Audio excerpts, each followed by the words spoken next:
여러분 안녕하십니까? 진성호입니다.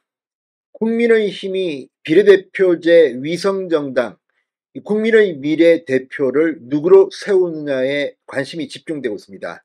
지금 국민의힘의 공천 작업은 속도를 내고 있습니다. 오늘도 전략공천, 단수 추천, 경선 대상자를 전격 발표했습니다. 지금 국민의힘의 공천, 위성정당, 자매정당이라고 하는 이 국민의 미래의 이 당대표는 상당히 중요합니다. 지난번 이 국민의힘, 당시는 이 미래통합당 위성정당의 대표를 맡았던 한선교 전 의원이 반란을 일으키면서 상당히 혼선이 빚어졌고 새로 비례대표 순번을 배치하는 그런 일도 있었습니다.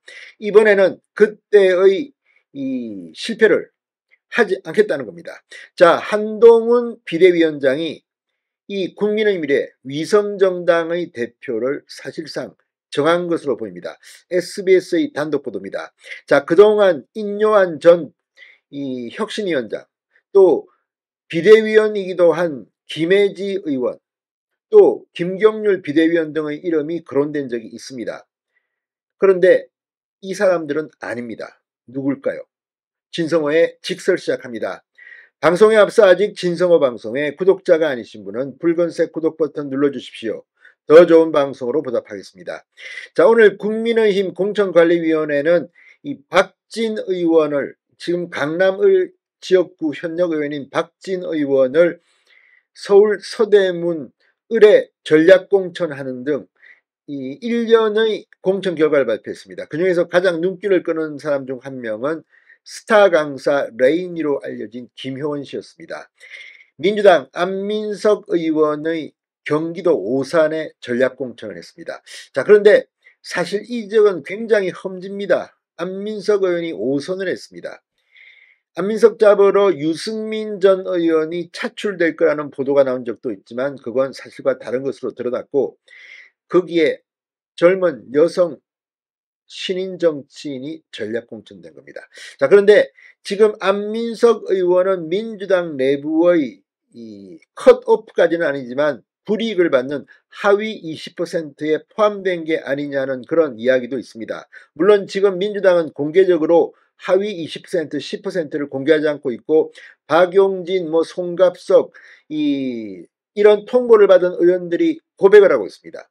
그렇지만 안민석 의원이 포함됐을 가능성도 배제하기 힘듭니다. 물론 확인이 안 되고 안민석 의원은 여기에 포함되더라도 민주당 경선을 하면 공천을 받을 가능성도 없지 않습니다. 그럼에도 불구하고 안민석 의원이 컷오프된 게 아니냐는 그런 분석들이 나오고 있습니다. 아무튼 이 안민석 의원이 5선을 한 이 지역구에 여성 정치 신인을 전략 공천한 국민의힘 공천관리위원회의 뜻은 뭘까요? 자, 지금 국민의힘 공천 그동안 순탄하게 해왔지만 오늘 발표한 이 공천 결과는 논란도 좀 있을 것으로 보입니다.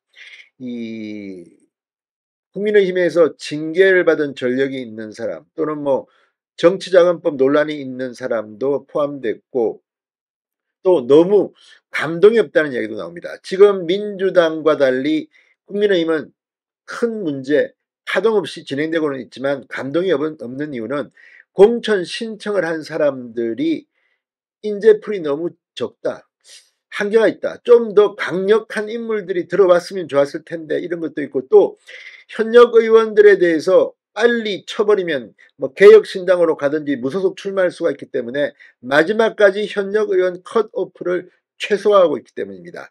자, 이런 가운데 그럼에도 불구하고 국민의힘은 뚜벅뚜벅 공천을 진행하고 있습니다.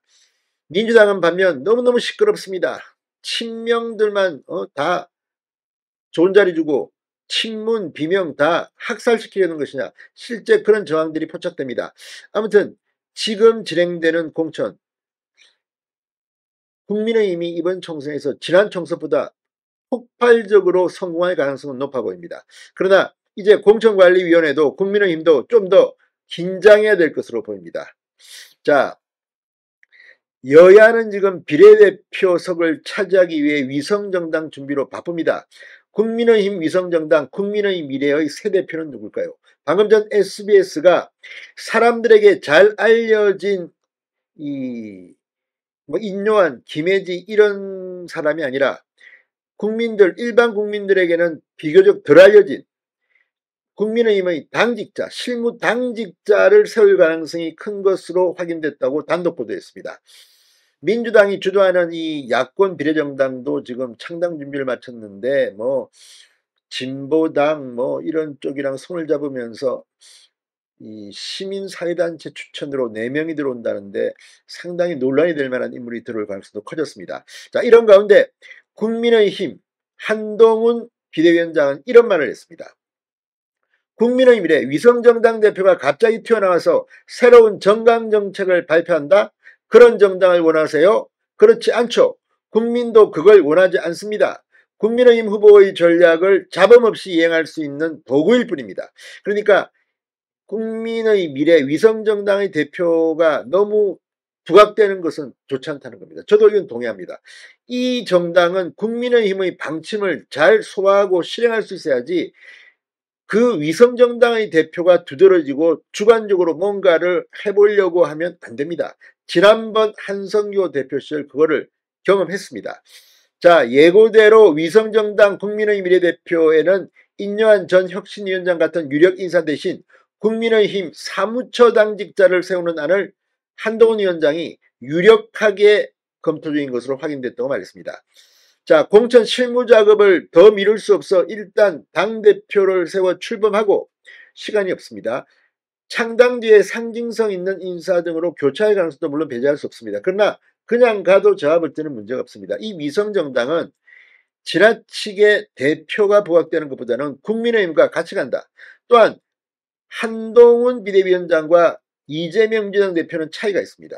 이재명 대표는 출마를 하기 때문에 위성정당에 대해서 우리 당이라는 말을 못합니다. 그렇지만 한동훈 위원장은 불출마를 선했기 때문에 마음대로 위성정당 캠페인을 할 수가 있습니다. 자, 이 첫 위성정당 미래한국당 시절 한성교 대표가 공천 갈등 끝에 조기 퇴진한 사례도 고려됐다고 합니다. 자, 아무튼 지금 여러 가지 분석들이 나옵니다. 모레 창당합니다. 국민의 미래. 국민의힘에서 현역 비례의원과 불출마 의원들을 넘겨봤을 때 의원 수는 민주당 주도의 위성정당보다 적게 선거용지 2번째 칸을 확보한다는 보관을 갖고 있는 것으로 보입니다. 자, 오늘 이 국민의힘 공천관리위원회가 추가적으로 이 공천 결과를 발표했습니다. 서울 서대문을에는 사선의 박진 의원을 전략공천했습니다.